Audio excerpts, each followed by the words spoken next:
Hello friends, welcome to editorial analysis by simplified civil services. आज 25 अगस्त Friday को जो article हम डिस्कस करेंगे वो द हिंदू, इंडियन एक्सप्रेस के हैं और टोटल 4 आर्टिकल आए हुए हैं। एक इंडियन एक्सप्रेस का है growth and the tyre 2 city. ये आर्टिकल बेसिकली बहुत ज़्यादा इंपॉर्टेंट है GS 3 के पर्सपेक्टिव से और मेंस में आने की बहुत संभावना है इस आर्टिकल से। उसके अलावा अगर आप देखें तो CEC चीफ इलेक्शन कमीशन के बारे में एक आर्टिकल है जो इसी मेंस में आ सकता है। उसके बारे में हमने बात की है डिटेल में, स्टैटिक भी कवर किया है और मेंस वाला पोर्शन भी कवर किया है। ड्रिवन टू टीयर्स ओनियन के ऊपर आया है। ये उतना ज़्यादा इंपॉर्टेंट नहीं है लेकिन कंसेप्चुअल जो चीज़ें हैं उसके बारे में हमने डिस्कशन किया है। और एक लास्ट आर्टिकल है हमारा अफ्रीका के ऊपर।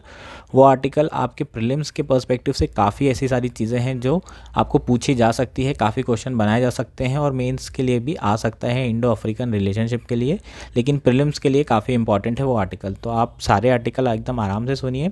आप लोगों से एक रिक्वेस्ट है कि आप लोग प्लीज़ ज़्यादा से ज़्यादा सब्सक्राइब करिए, शेयर करिए और अगर आप चाहें तो हमारे टेलीग्राम का जो चैनल है जिसकी लिंक दी गई है उसमें आप जो है ज्वाइन कर सकते हैं। आपको इसकी PDF दे दी जाएगी, आप वहाँ पर उसको पढ़ लीजिए और ज़्यादा आपको क्लैरिटी मिल जाएगी। हमारा जो फर्स्ट आर्टिकल है वो है ड्रिवन टू टीयर्स। ये आर्टिकल बेसिकली द हिंदू में आया है। GS 3 के पर्सपेक्टिव से काफ़ी इंपॉर्टेंट है। मींस में इसमें क्वेश्चन आ सकता है, प्री के लिए उतना ज़्यादा इंपॉर्टेंट नहीं है लेकिन जो चीज़ें इंपॉर्टेंट है वो हम सारी डिस्कस कर लेते हैं। आया इसलिए है क्योंकि ओनियन के जो प्राइसेस हैं वो बहुत तेज़ी से बढ़ रहे हैं और जो CPI रहा है 11.5 जुलाई मंथ में, जो कि थर्ड हाईएस्ट CPI है 2014-15 के सीरीज़ में। ठीक है, जो 2014-15 वाली सीरीज़ जो अपनाई गई है, जो हमने बेस ईयर बदला है CPI का, उस सीरीज़ में ये थर्ड हाईएस्ट जो है इन्फ्लेशन रेट है टोटल CPI में। तो ये क्या बता रहा है कि गवर्नमेंट जो है तेज़ी से इस प्राइसेस को अरेस्ट करने के लिए क्या कर रही है, इंटरवेंशन कर रही है। और रिसेंटली गवर्नमेंट ने 40% ड्यूटी लगाई है ओनियन पे एक्सपोर्ट पर। ठीक है, मतलब अगर आप ओनियन का एक्सपोर्ट करेंगे, पहले 100 रुपये किलो बेच रहे थे, अब 140 रुपये किलो बाहर एक्सपोर्ट करना पड़ेगा। तो ऑब्वियसली आपके जो प्राइसेस होंगे हाई हो गए हैं, तो इनकी डिमांड जो मार्केट है वर्ल्ड मार्केट में कम हो जाएगी और आपका एक्सपोर्ट कम हो जाएगा। ठीक है, तो क्या क्या इश्यूज़ हैं? तो बेसिकली जो फार्मर्स हैं वो काफ़ी दुखी हैं इस मूव से, क्योंकि ट्रेड ऑफ है, there is a trade off between farmers and consumers. ठीक है, फार्मर को क्योंकि प्राइसेस बढ़ रहे हैं, अभी समय है उनके लिए मुनाफा कमाने का और सब लोग सोच रहे हैं कि अब इस वक्त पे अगर एक्सपोर्ट जो है क्या हो जाएंगे, कर्व कर दिए जाएंगे, तो सारा का सारा डोमेस्टिक प्रोडक्शन होगा वो बहुत ज़्यादा बढ़ जाएगा और जो प्राइसेस है वो क्रैश हो जाएंगे। ठीक है, तो फार्मर्स काफ़ी दुखी हैं। उन फार्मर्स को जो है ट्रेड ऑफ को डील करने के लिए, एड्रेस करने के लिए गवर्नमेंट ने जो है मंडी में हाईएस्ट प्राइस रखा है 2100 रुपये क्विंटल का, बेसिकली ताकि फार्मर्स को भी खुश किया जा सके। ठीक है, लेकिन ये जो मूव है गवर्नमेंट इंटरवेंशन का वो बहुत हानिकारक है, बहुत ख़तरनाक है। अगर इन लॉन्ग टर्म हम बात करें तो क्या क्या इम्पैक्ट हो सकते हैं उसके, क्या क्या इश्यूज़ हैं प्राइस कंट्रोल के, अब मेन उस पर बात करते हैं जो कॉन्सेप्चुअल पार्ट है इस क्वेश्चन का। ठीक है, तो price control a good intention but a bad result. मतलब प्राइस कंट्रोल इंटेंशन तो बहुत अच्छा है सरकार का, सरकार चाहती है कि कंज्यूमर के लिए प्राइसेस कम हो सके। जैसे कि अभी टमाटर पहुंच गए थे 200-250, कॉमन लोग अफोर्ड नहीं कर सकते, वैसे ही अभी प्याज के प्राइसेस बढ़ रहे हैं। इंटेंशन तो बहुत अच्छा है लेकिन इसका रिजल्ट हमेशा अच्छा नहीं होता है। क्यों नहीं होता है? क्योंकि जो प्राइस कंट्रोल है वो मार्केट डिस्टॉर्शन करते हैं और उसके कारण जो डिमांड और सप्लाई में हमेशा मिसमैच होता है। तो अगर मिसमैच रहेगा तो मार्केट बेसिकली डिस्टॉर्ट हो गया है और आने वाले समय में जो है जो प्राइजेज़ हैं वो एक्चुअल प्राइस आ नहीं पाएंगे। कैसे नहीं आ पाएंगे? अगर आप यहाँ देखें कि गवर्नमेंट ने इंटरवेंशन किया, अब एक्सपोर्ट नहीं हो पा रहा है, अब एक्सपोर्ट नहीं होगा तो क्या होंगे, सारा का सारा जो प्रोडक्शन है वो डोमेस्टिक मार्केट में चला जाएगा। अब जब डोमेस्टिक मार्केट में सारा का सारा प्रोडक्शन जाएगा तो जो मार्केट में सप्लाई है वो एक्सेस हो जाएगी। सडनली सप्लाई एक्सेस होगी तो जो प्राइसेस हैं वो क्रैश हो जाएंगे और जो फार्मर्स हैं वो बेसिकली जो पैसे कमा सकते थे उनका पूरा का पूरा जितना भी जो प्रोडक्शन है वो सारा का सारा क्या हो जाएगा, कौड़ियों के भाव में बिकेगा। समझ में आया क्या? अब कौड़ियों के भाव में बिकेगा तो प्रोटेस्ट के नाम पे जो है आपने बहुत बार देखा होगा, रोड में 1 रुपये 2 रुपये 3 रुपये रहता है तो रोड पे फेंक देते हैं। इस तरीके से जो फार्मर है वो प्रोटेस्ट करते हैं। और फार्मर कैसे रिएक्ट करेंगे? फार्मर अगले साल जो है सोइंग पैटर्न जो है वो बदल देंगे। उनको पता है कि गवर्नमेंट इस तरीके से करती है, उनको ओनियन में फ़ायदा नहीं हो रहा है, तो अगले बार वो ओनियन की जगह दूसरी वेजिटेबल जिसमें एश्योर प्राइस है, जैसे कि एश्योर प्राइस किस में है, MSP जितने भी चीज़ों चीज़ों में मिल रही है। राइस जहाँ पर श्योर रहेगा उनको कि पैसा मिलेगा, उनकी फसल ख़राब नहीं होगी। हम चाहते हैं कि डाइवर्सिफिकेशन हो और राइस और वीट से उठकर लोग जो है फार्मर्स जो है कहाँ जाएं, वेजिटेबल्स में जाएं और दूसरी चीज़ों में हॉर्टिकल्चर में जो है प्रोडक्शन बढ़े। लेकिन गवर्नमेंट की इन्हीं प्राइस कंट्रोल पॉलिसीज़ के कारण क्या होगा, बेसिकली जो क्रॉप पैटर्न होगा वो भी इन्फ्लुएंस होगा और अगले साल जो है फार्मर चेंज कर देंगे क्रॉप पैटर्न और अगले साल जितने भी ओनियन वाले हैं वो चले जाएंगे कहाँ, दूसरी क्रॉप्स में। और नेक्स्ट ईयर क्या होगा, फिर से जो है डिमांड हाई रहेगी और सप्लाई कम हो जाएगी। ठीक है, इससे सप्लाई एक्चुअल में कम हो जाएगी तो फिर से नेक्स्ट ईयर प्राइसेस बढ़ेंगे। ठीक है, इस तरह का पैटर्न जो है फिर नेक्स्ट ईयर यही होगा। उसके बाद फिर जब प्राइसेस बढ़ेंगे और गवर्नमेंट जो है इंटरवेंशन नहीं करती है तो फिर फार्मर सोचेंगे यार इसमें प्राइस बढ़ रहे हैं, फिर ये वापस इसमें स्विच करेंगे। तो इस तरीके से सप्लाई डिमांड जो मिसमैच होने के कारण एक बार मार्केट डिस्टॉर्ट होता है तो वो कई सालों तक रिकवर नहीं कर पाता है। ये सबसे बड़ा और इम्पॉर्टेंट फैक्टर है। गवर्नमेंट इंटरवेंशन करने से, जो प्राइस कंट्रोल करने से जो रिज़ल्ट आते हैं वो बैड रिज़ल्ट आते हैं। आपको समझ में आया होगा। दूसरा, जो जब भी गवर्नमेंट इंटरवीन करेगी तो स्पेकुलेशन वाले लोग बैठे हैं और जब भी स्पेकुलेशन होगा कि प्राइस राइज होंगे तो प्राइस और तेज़ी से बढ़ेंगे। अब स्पेकुलेशन मतलब अगर मुझे पता चल गया है कि प्याज के जो है प्राइस बढ़ने वाले तो मैं सबसे पहले क्या करूँगा, पैनिक होगा। और जैसे ही गवर्नमेंट ने ऐसे कुछ करना शुरू की, मैं पैनिक करूँगा, मैं बोलूँगा भाई 80 रुपये 100 रुपये हो जाएगा। इससे पहले कि 80-100 में हो जाए, 30-40 रुपए चल रहा है, मैं 15-20 किलो ले आता हूँ। और मार्केट में जो है पैनिक क्रिएट होगा और होर्डिंग होनी शुरू हो जाएगी। स्टॉक जो है भरना लोग चालू कर देंगे, जिसके कारण और जो है मार्केट में स्कैरसिटी होगी और प्राइसेस जो हैं तुरंत के तुरंत में काफ़ी बढ़ जाएंगी। तो एकदम जस्ट इमीडिएटली प्राइसेस स्पेकुलेशन के बेसिस पे बढ़ जाएंगे। एक्चुअल में प्राइस जितनी है सप्लाई और डिमांड उससे ज़्यादा जो है प्राइसेस बढ़ जाएंगे। उसके बाद इन सब चीज़ों का सिर्फ एक सॉल्यूशन है, इंडिया के पास फॉरेक्स है। ऐसा तो है नहीं कि 91 के पहले वाले दौर में है जब हम एक्सपोर्ट डॉलर नहीं हुआ करते थे, इंपोर्ट नहीं कर सकते थे, तो हम सीधे सीधे क्या कर सकते हैं, ईज़ कर सकते हैं इंपोर्ट को टू कर्व प्राइसेस। ये तरीका जो है बेसिकली ईजी तरीका है और मार्केट वाला तरीका है। इसमें डिस्टॉर्शनरी इफेक्ट नहीं होते हैं। आप जब जैसे ही इंपोर्ट बढ़ाएंगे सप्लाई ऑटोमेटिकली बढ़ेगी और जो डिमांड और सप्लाई है वो मैच कर जाएगी और जो डिस्टॉर्शनरी इफेक्ट होंगे वो नहीं होंगे। तो बेसिकली इनको क्या यूज़ करना चाहिए, market method rather than price control. It also helps to balance the interest of farmer and consumer. तो दोनों का इंटरेस्ट भी बचा रहेगा और बेसिकली जो हमारे टारगेट हैं, जो एम है गवर्नमेंट का, वो भी फुलफिल हो जाएगा। होपफुली आपको ये अच्छे से समझ में आ चुका है। हमारा जो नेक्स्ट आर्टिकल है और आज का सबसे इम्पॉर्टेंट आर्टिकल है वो है growth and the tier two city. Indian express का ये आर्टिकल है और GS3 के पर्सपेक्टिव से बहुत इंपॉर्टेंट है। इस पे ऑलरेडी कई बार क्वेश्चन आ चुके हैं और बार बार रिपीट होते रहेंगे, क्योंकि ग्रोथ और अनएम्प्लॉयमेंट, एम्प्लॉयमेंट, ये सब बर्निंग इश्यूज़ है। इसको बढ़ाया कैसे जाए, एम्प्लॉयमेंट कैसे बढ़ाया जाए, ग्रोथ कैसे बढ़ाया जाए, ये सब सारी चीज़ें हर साल रिपीट होती रहती है, तो बहुत ज़्यादा इंपॉर्टेंट है। अब शुरुआत करते हैं आर्टिकल से। बेसिकली आपको शुरुआत करूँगा मैं जगदीश भगवती वर्सेस अमर सेन की डिबेट से। मैक्सिमम लोगों को इस बारे में पता होगा, लेकिन जिनको नहीं पता है मुझे लगता है कि आपको ये पता होना चाहिए ताकि आप अपने आंसर्स को और अच्छे से लिख सकें, ऐसे में भी काम आ सकता है। ठीक है, तो इंडिया के पास क्योंकि पैसा कम था, इंडिया के पास रिसोर्सेज नहीं थे, इंडिया वैसे ही गरीब कंट्री थी। 1947 में तो बहुत बुरी हालत थी, उसके बाद भी जो है इंडिया डेवलप होने में बहुत साल लग गए। ठीक, उस समय जब रिसोर्सेज की बहुत ज़्यादा कमी थी तो दो तरीके की डिबेट चल रही थी। दो तरीके से हम ग्रोथ को अचीव कर सकते थे। एक जो स्कूल ऑफ थॉट थे वो अमर्त्य सेन वाले स्कूल ऑफ थॉट थे। अमर्त्य सेन को हम जानते हैं नोबेल लॉरिएट हैं। जगदीश भगवती जो है कोलंबिया यूनिवर्सिटी में प्रोफेसर थे। तो ये कह रहे थे कि जो इंडिया की ग्रोथ होना चाहिए वो फिजिकल इंफ्रास्ट्रक्चर लेड ग्रोथ होना चाहिए। मतलब सारा का सारा पैसा जो है गवर्नमेंट किस पे डेवलप करने में लगा है, फिजिकल इंफ्रास्ट्रक्चर।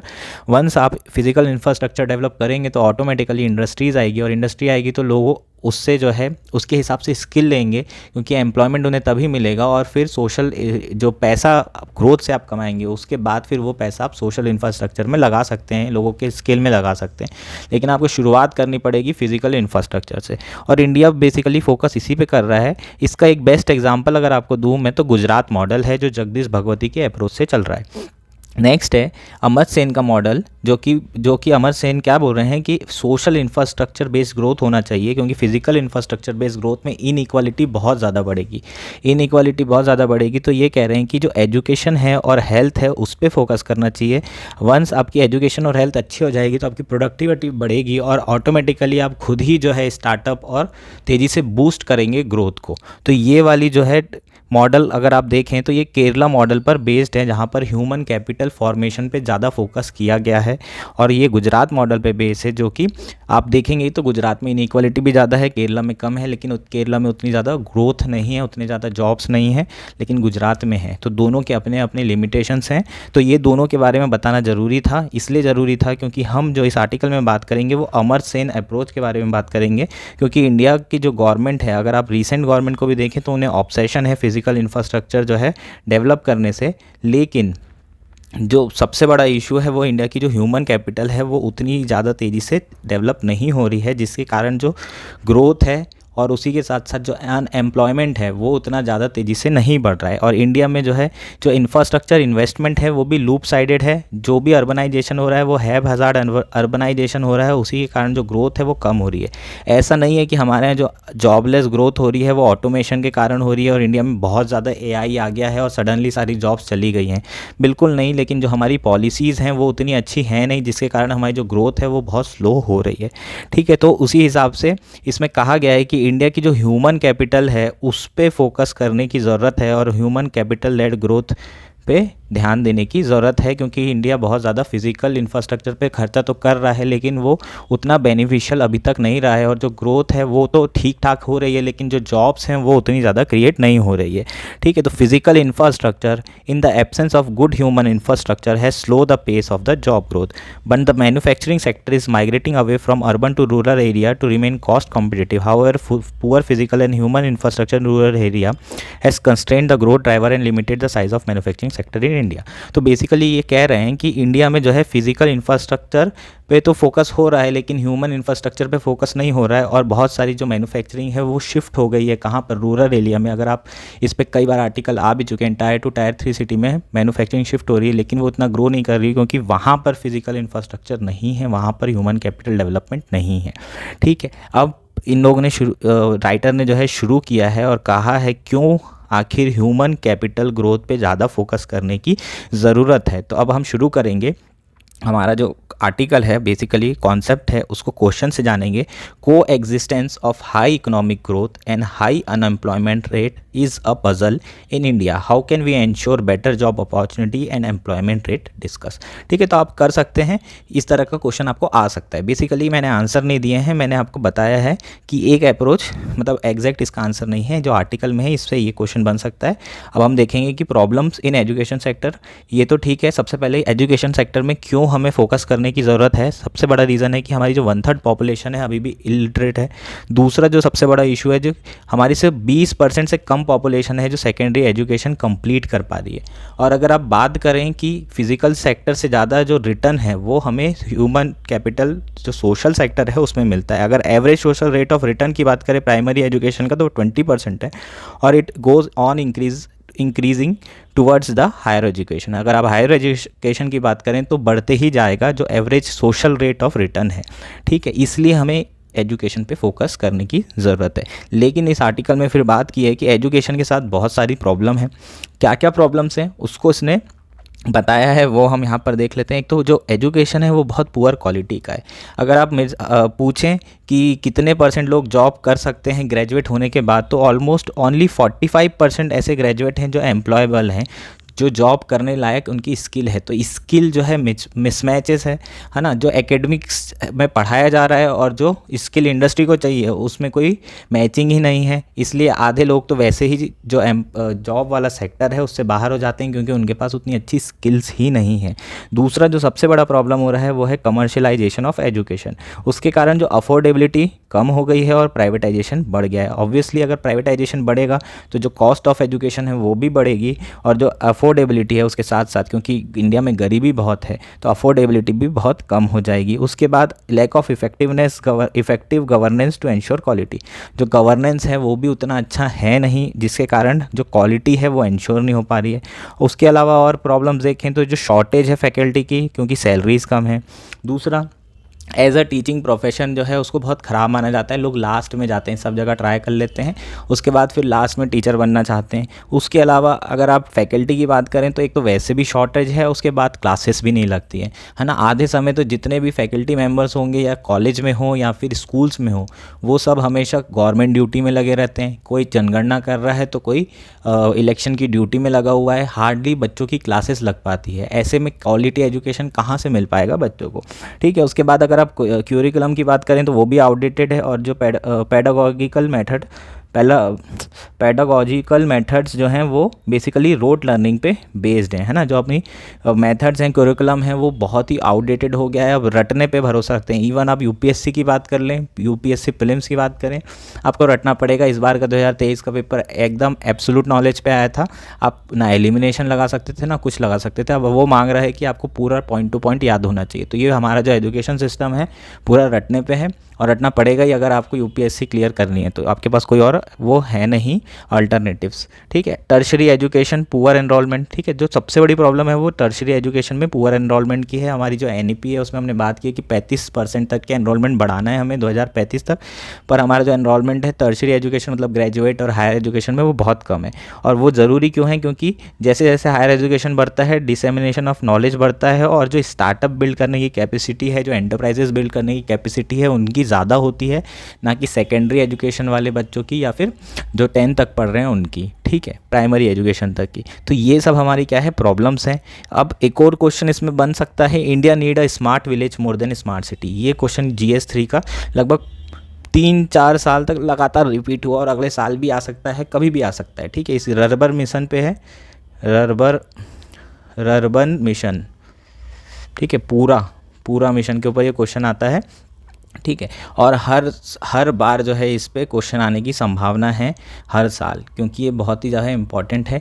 तो बेसिकली अगर इस क्वेश्चन में बहुत पूरा तो आंसर नहीं है, लेकिन इस क्वेश्चन में कुछ ऐसे पॉइंट्स हैं जो हम इस आर्टिकल से ले सकते हैं, जैसे कि इंडिया की जो मैन्युफैक्चरिंग सेक्टर है वो डी अर्बनाइज हो रहा है और कहाँ मूव कर रहा है, अर्बन टू रूरल एरिया में अर्ली 2000 से ही, but not able to grow faster as the rural area lacks physical and human infrastructure, ठीक है। जब भी मैन्युफैक्चरिंग, मान लो कि हमें मैन्युफैक्चरिंग क्यों 2000 से रूरल एरिया में जा रही है, क्योंकि कॉम्पिटिटिवनेस बहुत बढ़ गई है। जब से एलपीजी हुआ है, बाहर से प्रोडक्ट आ रहे हैं, इंपोर्ट ईज हो गया है। अब जब प्राइसेस इतने कम रहेंगे तो यहाँ की जो इंडस्ट्री है उनको तो मार्केट में ही रहना है, उनको कंपटीशन फेस करना है, और कंपटीशन फेस करने के लिए अर्बन एरिया इतना ज़्यादा अर्बनाइजेशन हो गया है, इतने लैंड के प्राइसेस बढ़ गए हैं कि दिल्ली में एक ज़मीन का टुकड़ा आप नहीं खरीद सकते, इतने कॉस्टली हो गई है। और प्लांट लगाना है तो प्लांट में ऐसा तो नहीं है आप सिर्फ ज़मीन की कॉस्ट है जो कम कर सकते हैं, जो कम बेसिकली हम ले सकते हैं। बाकी आपको अगर कोई फैक्ट्री में प्लांट लगाना है तो मशीनरी की कॉस्ट आप कम नहीं कर सकते, वो आपको कंपलसरी पे करना पड़ेगा। लेकिन जो कैपिटल कॉस्ट हम कम कर सकते हैं वो लैंड की कर सकते हैं, और वो इसलिए लैंड की प्राइसेस कम करने के लिए जितनी भी मैन्युफैक्चरिंग इंडस्ट्री है वो कहाँ शिफ्ट हो रही हैं, जो रूरल एरिया है वहाँ शिफ्ट हो रही हैं। लेकिन वो ग्रो इसलिए नहीं कर रहे हैं क्योंकि एक तो फिजिकल इंफ्रास्ट्रक्चर उतना अच्छा नहीं है गाँव में, इसलिए हमें स्मार्ट विलेज की ज़रूरत है। अगर फिजिकल इंफ्रास्ट्रक्चर अच्छा हो जाएगा और वहाँ पर एजुकेशन अच्छा हो जाएगा तो लोकल पीपल ही तो मैं जॉब में रखूँगा। मान लो मैं कल को राइस मिल खोलना चाहता हूँ, तो मैं राइस मिल कहाँ खोलूँगा, मैं कोशिश करूँगा, क्योंकि मुझे एक्सपोर्ट करना है राइस का, तो मैं कोशिश करूँगा कि भाई पोर्ट के आसपास हो, लेकिन कनेक्टिविटी तो हो। वहाँ पोर्ट के आसपास अगर मैं लेता हूँ लेकिन रोड की कनेक्टिविटी नहीं है तो इशू है। अब रोड की कनेक्टिविटी शहरों से है, गांव से नहीं, तो भी इशू है। क्यों? क्योंकि शहर में मेरे को प्राइस बहुत महंगा पड़ेगा। तो मैं क्या चाहूँगा कि गांव से शहर तक की जो ज़मीन रोडें हैं वो बहुत अच्छे से बन जाए, तो हमारा जो इंफ्रास्ट्रक्चर है, फिजिकल इंफ्रास्ट्रक्चर, वो रूरल एरिया में बहुत ज़रूरी है। तो प्रधानमंत्री ग्राम सड़क योजना जो कनेक्ट कर रही है, ये बहुत इंपॉर्टेंट योजना है फिजिकल इंफ्रास्ट्रक्चर जो गाँव में है उसको डेवलप करने के लिए, ताकि कनेक्टिविटी हो सके। और कनेक्टिविटी अगर बढ़ जाएगी तो आसानी से जो है हमारे यहाँ गांव में मैन्युफैक्चरिंग सेक्टर जो है मूव करेगा और फ्लरिश करेगा। दूसरा जो प्रॉब्लम आता है, अगर मुझे राइस मिल चाहिए तो मुझे लेबर तो चाहिए ही चाहिए, कुछ होंगे अनस्किल्ड लेकिन कुछ तो मुझे स्किल्ड भी चाहिए, सुपरवाइज़र भी तो चाहिए। तो एजुकेशन भी ज़रूरी है गांव लेवल पे, ताकि मुझे लोकल पॉपुलेशन में एजुकेटेड लोग मिल सकें। और ये दो चीज़ें बहुत ज़्यादा इंपॉर्टेंट है मैन्युफैक्चरिंग के सेक्टर के रूरल एरिया में बढ़ने के। ठीक है, तो रूरल एरिया ही क्यों? क्योंकि एक तो प्राइसेस चीप बहुत हैं लैंड के, है ना, सस्ते में आपको ज़मीन मिल जाती है। और उसके अलावा क्यों? To remain price competitive after LPG, जो हम डिस्कस कर चुके हैं, है ना, कंपटीशन बढ़ गया, इंपोर्ट बढ़ गया, तो हम चाहते हैं कि जो प्राइस कॉम्पिटिटिवनेस रहे वो हमारे भी प्रोडक्ट्स की हाई रहे। और उससे हम उसके लिए हमें चाहिए कि हम थोड़े लैंड प्राइसेस अगर कम रहेंगे, कैपिटल कॉस्ट कम रहेगी, तो हमारी जो गुड्स सर्विसेज हैं उसके जो प्राइसेस रहेंगे वो भी कम रहेंगे और हम मार्केट में रह पाएंगे। तीसरा रीज़न है कि लोअर कंजेशन, है ना, शहरों में कंजेशन बहुत है, ट्रैफिक बहुत है, बहुत इश्यूज़ हैं। उसके अलावा जो पॉल्यूशन रिस्ट्रिक्शन है शहरों में वो भी बहुत है, आप इतना नहीं प्रोड्यूस कर सकते, इससे ज़्यादा करेंगे, इतना ज़्यादा अगर पॉल्यूशन होगा तो आप एक्सपांड नहीं कर सकते। तो वो सारी चीज़ें जो हैं आपको पॉल्यूशन रिस्ट्रिक्शन नहीं होते हैं। उसके अलावा क्यों रूरल एरिया में जो है रूरल एरिया को डेवलप करने की ज़रूरत है, अगर आप वो पूछें वाई स्मार्ट विलेज, तो हैफाज़ार्ड अर्बनाइजेशन हो रहा है, अर्बन पुअर की हालत बहुत ख़राब है, क्योंकि जो स्लम एरिया हैं वहाँ पर लोगों के पास ना रहने के लिए घर है। अब रूरल एरिया की अगर पुअर की बात करें तो एटलीस्ट उनके पास घर है, स्वच्छता है, साफ़ सफाई है, उन्हें डिसीज़ जो होती हैं गंदगी वाली, वो सब अर्बन एरिया, अर्बन पुअर जो होते हैं उनको ज़्यादा होती है। अगर वहाँ पर हेल्थ फैसिलिटी है लेकिन वहाँ डिसीज़ भी ज़्यादा है, रूरल पुअर को ये सब प्रॉब्लम नहीं होती है, क्योंकि स्लम एरिया नहीं होते हैं। साथ साथ गवर्नमेंट की जितनी स्कीम्स हैं वो सब जो रूरल लोग होते हैं उन लोगों के लिए होती है, और अर्बन पुअर लोगों के लिए नहीं हो पाती है, क्योंकि पोर्टेबिलिटी है नहीं स्कीम्स में। अभी रिसेंटली माइग्रेंट्स इशू हुआ था, तब हमको रियलाइज़ हुआ कि कितना ज़्यादा इंपॉर्टेंट है one nation one ration card का। ठीक है, तो इस तरीके से बहुत सारी चीज़ें जो रूरल पुअर हैं वो बेहतर हैं अर्बन पुअर से। इस पे भी सवाल आ चुका है यूपीएससी में कि कौन से बेहतर होते हैं या फिर कौन की हालत ज़्यादा ख़राब है। इस पे भी मेंस में यूपीएससी में क्वेश्चन पूछा जा चुका है। और जो माइग्रेशन है उसको रोकना है, इसलिए हमें स्मार्ट विलेज की ज़रूरत है, क्योंकि माइग्रेशन इतना ज़्यादा हो जा रहा है कि सिटी झेल नहीं पा रही है, अर्बनाइजेशन जो है हो उतने अच्छे से पा नहीं रहा है, और सिटी की कैपेसिटी से ज़्यादा माइग्रेशन हो रहा है। इसलिए अब हम चाहते हैं कि माइग्रेशन रुक जाए, इसलिए हमें स्मार्ट विलेज बनाने की ज़रूरत है। ठीक है, इसके therefore future of economic growth comes from tier two cities, and therefore India need a broader policy focus on rural structure transformation to accelerate job creation. ये आपका क्या हो जाएगा? कंक्लूजन हो जाएगा। इसे याद कर लो, बिल्कुल ऐसी टिप के आ जाना, ऐसे ही फैंसी लैंग्वेज चाहिए आपको मेंस में, बिल्कुल अच्छे से आप मतलब लिख देते हो तो आपको बेनिफिट तो मिलता ही है ना। आपको भले कोई कितना ही बोले कि नहीं याद नहीं करना होता है, लेकिन आप अच्छा लिख के आओगे तो आपको एक्स्ट्रा नंबर मिलेंगे, ये गारंटी है। ठीक है, तो ये हमारा आर्टिकल हो गया जो कि बहुत इंपॉर्टेंट था। होपफुली आपको सारी चीज़ें समझ में आ गई होगी, जो सारे मेंस के पॉइंट्स हैं वो समझ में आ गए होंगे। हमारा जो नेक्स्ट आर्टिकल है वो है should the CGI be part of the committee selecting the chief election commission. ये आर्टिकल द हिंदू में आया है और GS2 के पर्सपेक्टिव से काफ़ी इंपॉर्टेंट है। इस बार के मेंस में आपके लिए जो चीफ इलेक्शन कमीशन के बारे में डायरेक्ट या इनडायरेक्ट क्वेश्चन आ सकता है। जो रिसेंट बिल आया है उस पर डायरेक्ट क्वेश्चन आ सकता है, उस पर क्या क्या इश्यूज़ हैं, और आपको डायरेक्ट स्टैटिक पूछ सकता है चीफ इलेक्शन कमीशन के इंडिपेंडेंस के बारे में, क्या क्या प्रोविजंस हैं आप कॉन्स्टिट्यूशन में दिए गए हैं, क्या क्या सेफगार्ड्स दिए गए हैं, उसके बारे में बताइए। प्रीलिम्स में अगले साल के लिए भी बहुत हॉट टॉपिक है, तो चीफ इलेक्शन कमीशन अपने को अच्छे से तैयार करना है। ठीक है, तो शुरुआत करते हैं। सबसे पहले स्टैटिक पोर्शन से कर लेते हैं, क्योंकि प्रीलिम्स ज़रूरी है अपने लिए, वो भी बहुत इंपॉर्टेंट है। तो इलेक्शन कमीशन कॉन्स्टिट्यूट हुआ था आर्टिकल 324 से, तो 324 आपको रटना है, क्योंकि जितने भी स्टेट एग्जाम होते हैं उसमें डायरेक्ट क्वेश्चन आता है। उसके बाद हम बात करेंगे इंडिपेंडेंस ऑफ EC, जो कॉन्स्टिट्यूशनल सेफगार्ड्स हैं वो क्या क्या हैं। तो बेसिकली सिक्योरिटी ऑफ टेन्योर दिया हुआ है, रिमूवल कैसे होगा, जैसे सुप्रीम कोर्ट के जज का होता है उसी तरीके से रिमूवल होगा, लेकिन किसका? सिर्फ चीफ इलेक्शन कमीशन का। बाकी जो 2 इलेक्शन कमीशन है उनका रिमूवल सुप्रीम कोर्ट के जज की तरह नहीं होता है, इसको याद रखना है। और ये रिफॉर्म जो है किया भी गया है अभी रिसेंटली जो बिल लाया गया है उसमें, हालांकि वो भी अलग कंट्रोवर्सी है, उस पर भी बात करेंगे। एनी अदर इलेक्शन कमीशन और regional commissioner can not be remove except on the recommendation of chief election commission, then president can remove them. मतलब प्रेसिडेंट इनको रिमूव करता है, लेकिन रीजनल कमिश्नर और इलेक्शन कमीशन जो भी हैं वो तब तक रिमूव नहीं किए जा सकते जब तक कि चीफ इलेक्शन कमिश्नर जो है अपनी रिकमेंडेशन ना दे, और वो रिकमेंडेशन बाउंडिंग होगी। नेक्स्ट क्या है? The service condition of the Chief Election Commission cannot be varied to his disadvantage after his appointment. ठीक है, तो ये 3-4 आपको लाइन रटनी है और लिखनी है, एज इट इज़ लिखेंगे तो ज़्यादा मार्क्स आएंगे। EC has a complete authority on how, where and when to conduct an election without executive interference.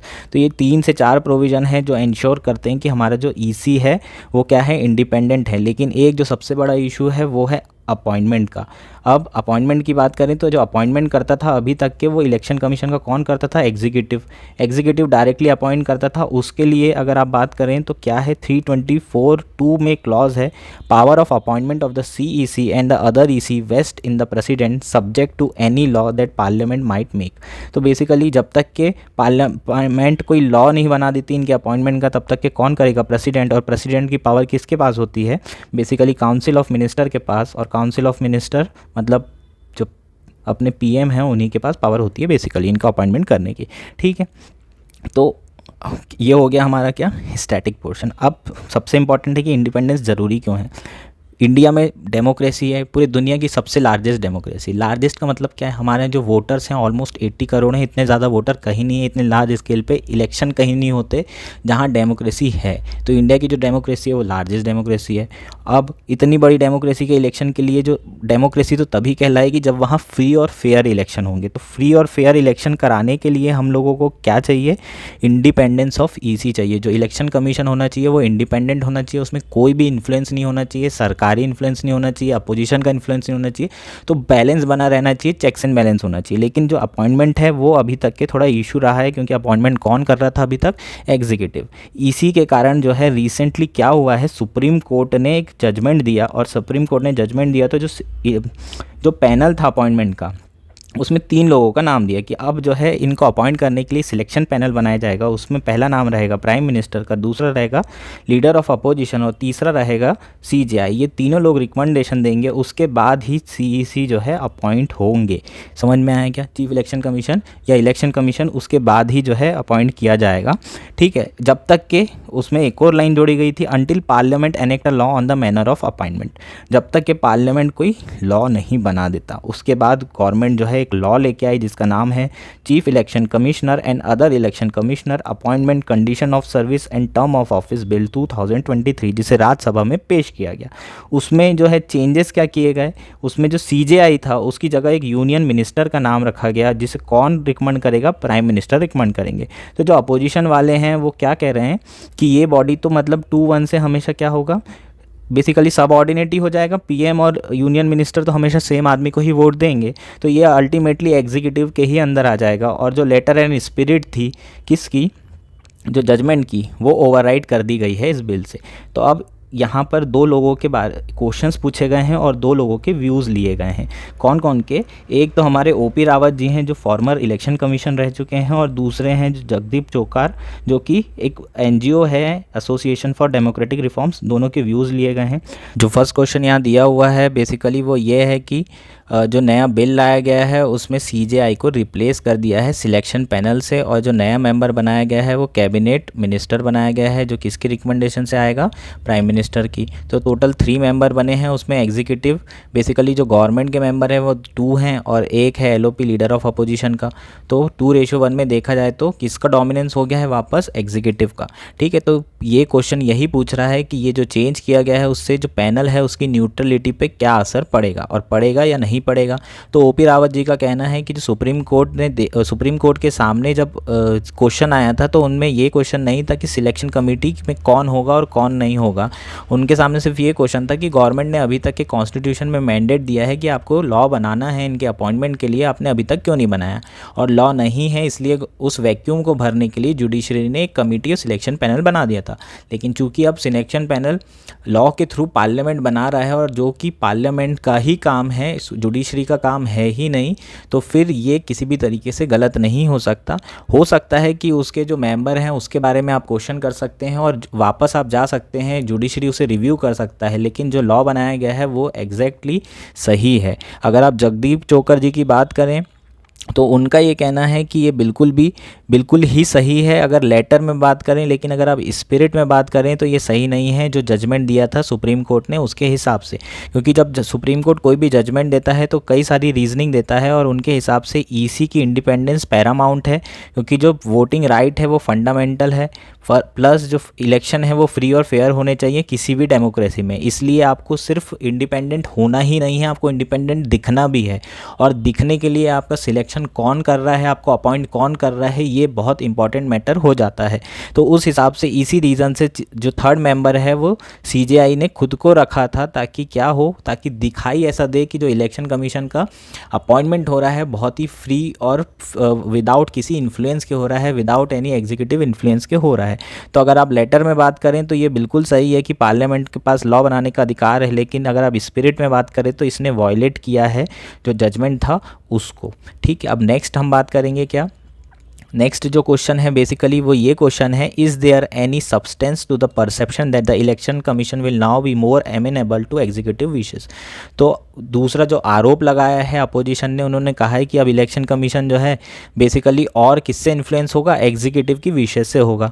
तो इस बात पे जो ओपी रावत जी हैं उन्होंने कहा कि ऐसा कहना ज़रूरी नहीं है, क्योंकि हमारा जब पार्टीशन हुआ था उस समय जो फर्स्ट इलेक्शन कमिश्नर बने थे सुकुमार सेन, ये आपके जो है इंपॉर्टेंट है, सुकुमार सेन का नाम क्यों इंपॉर्टेंट है, ये जितने भी स्टेट पीसीएस होते हैं महाराष्ट्र, यूपी, एमपी, इस तरह के क्वेश्चन डायरेक्ट पूछे जाते हैं, जो कि पहला इलेक्शन उन्होंने कंडक्ट किया था इंडिपेंडेंट इंडिया के। तो सुकुमार सेन प्लीज़ आप लोग नोट डाउन कर लीजिए और रट लीजिए, क्योंकि ये आ सकता है आपको किसी भी स्टेट पीसीएस में। उन्होंने इतना बड़ा इलेक्शन जो है कंडक्ट किया था, उस समय 17 करोड़ जो है इलेक्टोरल रोल बनाए गए थे, और बहुत सारे ब्रिटिशर्स खासकर बोल रहे थे कि इंडिया ने जो है यूनिवर्सल अडल्ट सफरेज दे के है ना बहुत बड़ी गलती की है, इतनी इलिटरेट पॉपुलेशन है, इतने हाई लेवल पे इलेक्शन किए ही नहीं जा सकते। उस समय सक्सेसफुल इलेक्शन किया था किसने, सुकुमार सेन जी ने। इसके अलावा भी अगर आप एग्जांपल देखें तो टी.एन. शेषन भी जो है इसी सिस्टम का प्रोडक्ट रह चुके हैं, जिन्होंने इलेक्शन कमीशन को पूरा रिवॉल्यूशनाइज कर दिया था।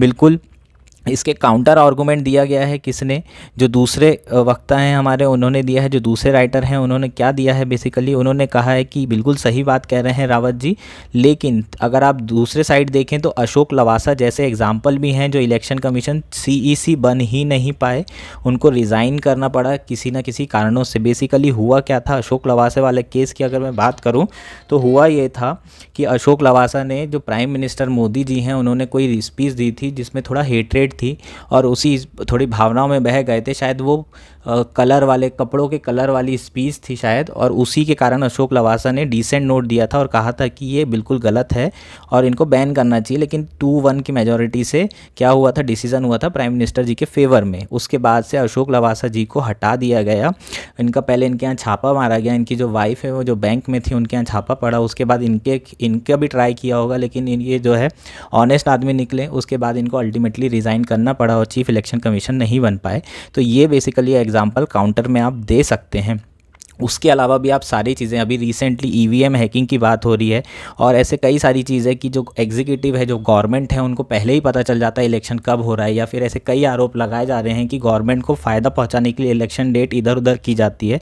तो ऐसे कई सारी चीज़ों को अगर आप देखें तो उस हिसाब से जो सुप्रीम कोर्ट का जजमेंट था वो बहुत ही जस्टिफाइड था, और जो चीज़ें लाई गई है वो जस्टिफाइड नहीं है।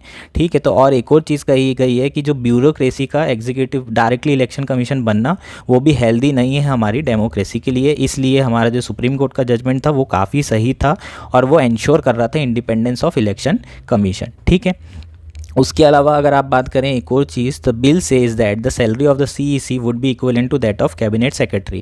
ठीक है, तो ये चीज़ जो है सीईसी को डाउनग्रेड करने की है। इसके पहले जो है किसके इक्विवेलेंट थी, सुप्रीम कोर्ट के जज के इक्विवेलेंट हुआ करती थी जो सैलरी थी, अब वो कैबिनेट सेक्रेटरी की कर दी गई है। तो बेसिकली कैबिनेट सेक्रेटरी क्या है, गवर्नमेंट के सब ऑर्डिनेट हैं, और जो चीफ इलेक्शन कमीशन है वो भी इस तरीके से उनकी भी क्या डाउनग्रेड हो गई है रैंक, ऐसा क्वेश्चन पूछा गया है। तो दोनों राइटर जो है इसमें पूरी तरीके से सहमत हैं कि ये गवर्नमेंट जो है ट्राई कर रही है बहुत समय से कि जो इंस्टीट्यूशन है उसको थोड़ा डाउनग्रेड किया जाए।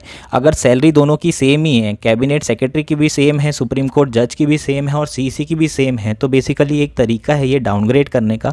इसके पहले अगर देखा जाए तो यूपीएससी के साथ भी ऐसा हुआ है और रिसेंटली चीफ इलेक्शन कमीशन को भी उसका टेन्योर को भी कम किया गया और उसकी सैलरी भी सेक्रेटरी, उसकी जो रैंक है उसको भी सेक्रेटरी के बराबर कर दी गई। तो बेसिकली ये अगर आपसे पूछा जाए तो आप दोनों क्योंकि सहमत हैं तो इसमें कोई क्लियर कट पॉइंट है कि ये एक तरीके से डाउनग्रेड किया जा रहा है जो इंस्टीट्यूशन है उनकी रैंक को। ठीक है, तो और क्या है इसमें जो नेक्स्ट टॉपिक है ये है कि इसमें CEC is removable through the same procedure as a supreme court जज but the other EC don't have the same security of tenure, they can be removed on the CEC recommendation, does this bill have any provision on this. ठीक है, तो basically recent जो bill आया है उसमें ये कर दिया गया है कि CEC और EC दोनों एक ही तरीके से रिमूव किए जाएंगे जो कि सुप्रीम कोर्ट के जज से। लेकिन इसके साथ इशू ये है कि ये बिल के थ्रू लाया गया है और बिल के थ्रू जो है आप ये प्रोविज़न नहीं दे सकते क्योंकि हमने कॉन्स्टिट्यूशन का एक प्रोविज़न देखा है। ये कॉन्स्टिट्यूशन में लिखा है क्लियरली कि जो EC होगा वो किसकी रिकमेंडेशन से ही रिमूव किया जाएगा, CEC की। तो अगर इस तरीके के प्रोविजंस लाने हैं तो गवर्नमेंट को पहले क्या करना पड़ेगा, जो कॉन्स्टिट्यूशन है उसको अमेंड करना पड़ेगा और इसलिए ये जो बिल में दिया हुआ है वो नल एंड वॉइड हो जाएगा जैसे ही जुडिशरी में जाएगा। ठीक है, तो ये हमारा क्या हो गया, बेसिकली ये आर्टिकल हो गया और इस बिल के बारे में चीज़ें हो गई। आखिर हमें रिफॉर्म्स की ज़रूरत क्यों है EC की, क्यों हम चाहते हैं इंडिपेंडेंट जो है इलेक्शन कमीशन रहे, तो उसके बारे में एकदम शॉर्ट में 3-4 पॉइंट देख लेते हैं। एक तो इम्पार्शलिटी और फेयरनेस शो होती है इससे। दूसरा तो प्रिवेंशन ऑफ मैनिपुलेशन। ठीक है, मैनिपुलेशन और प्रिवेंशन, ये प्रिवेंशन ऑफ मैनिपुलेशन जो है दूसरा पॉइंट है। जैसे कि EVM हैक हो रहा है, ऐसा इशू आ रहा है, ऐसे कई तरीके के इशू आ रहे हैं। तो अगर इंडिपेंडेंट रहेंगे तो इस तरीके के जो इश्यूज़ हैं वो नहीं आएंगे, पहली बात।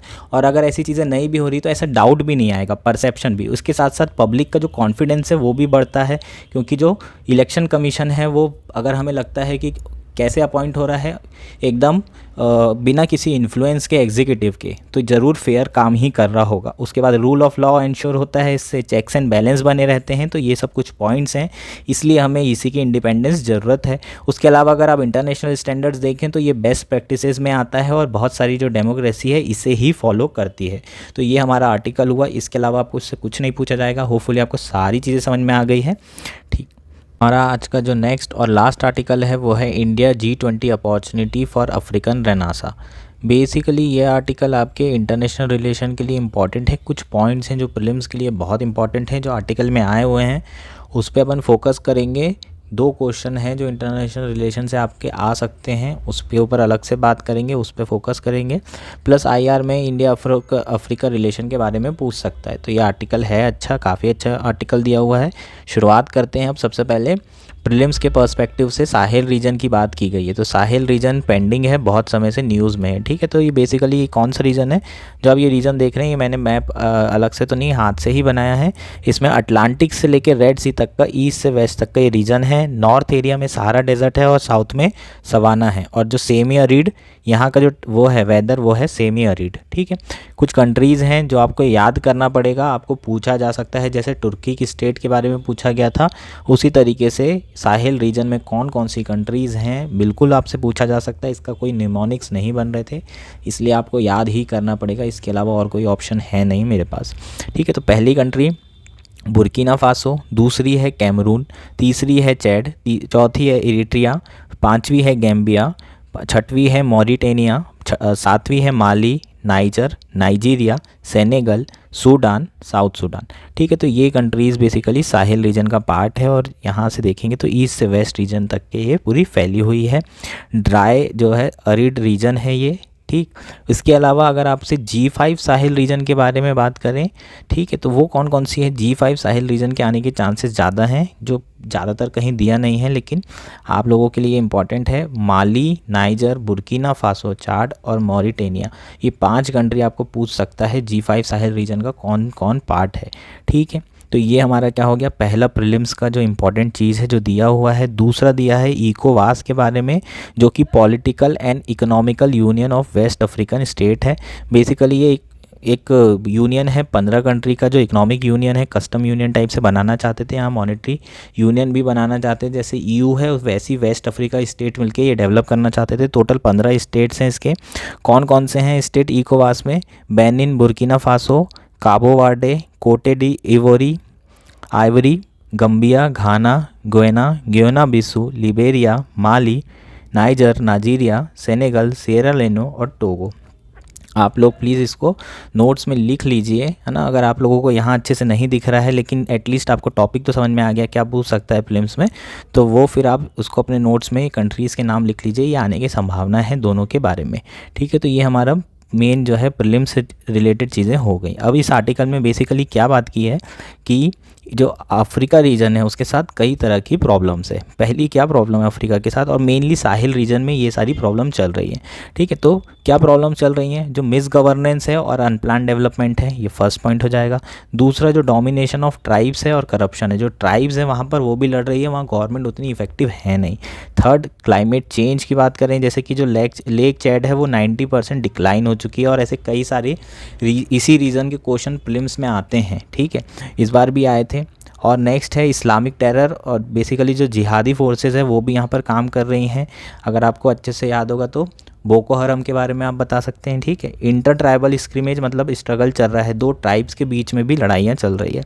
उसके बाद फिर और कौन सी है, जैसे कि past decade see coups in this region, ठीक है, ये कूप के ऊपर आ चुका है। इजिप्ट, बुर्किना फासो, माली और नाइजर, यहाँ रिसेंटली जो जनरल्स हैं उनका रूल वापस आ गया है। हालांकि जो मिलिट्री जनरल हैं वो जिहादी और ट्राइबल रूल को जो काउंटर नहीं कर पा रहे हैं, लेकिन इनके खुद के पॉलिटिकल एम्बिशन है और भी बहुत सारे जो है रीजंस हैं इनके पावर में आने के। तो वापस डेमोक्रेसी से इनस्टेबिलिटी की तरफ अफ्रीका बढ़ रहा है इस डिकेड में, जो कि बहुत चिंता की बात है। फूड इन्फ्लेशन बहुत ज़्यादा हाई हो चुका है, अनएम्प्लॉयमेंट और अर्बनाइजेशन यहाँ का जो सोशो पॉलिटिकल फैब्रिक है उसको डिस्टर्ब कर रहा है।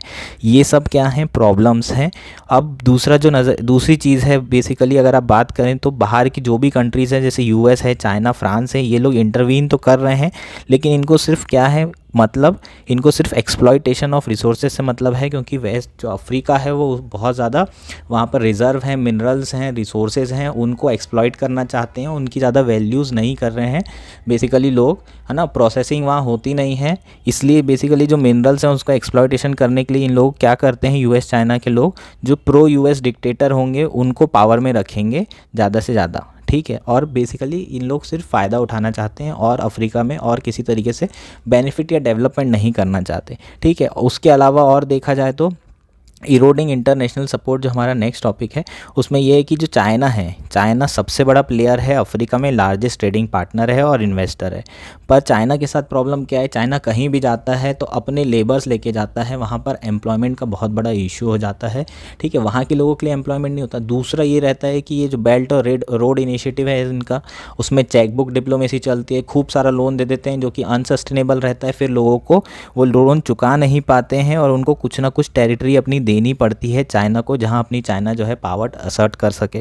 उसके अलावा जो रशिया है वो प्रमोट क्या किया था उन्होंने, वैगनर ग्रुप क्या है बेसिकली, ये प्राइवेट मिलिट्री है, ठीक है। और ये क्या करते हैं, जो स्टेट के इक्विपमेंट है उसको यूज़ करते हैं, और यहाँ पर जो है वैगनर ग्रुप ने क्या किया था, एंट्री किया था। इसके पहले फ्रांस जो है कि कॉलोनी रह चुका है साहेल रीजन, ठीक है। तो फ्रांस की कॉलोनी रहने के कारण ऑपरेशन बरखाने जो है शुरू किया था फ्रांस ने 2014-15 के आसपास, लेकिन अभी रिसेंटली 2022 के नवंबर में इसे ख़त्म कर दिया गया है। ये किसके लिए था, इस्लामिस्ट फोर्सेस जो साहिल रीजन में है उनके अगेंस्ट में ये ऑपरेशन बरखाने शुरू किया गया था, ठीक है। लेकिन ये भी फेल हो गया।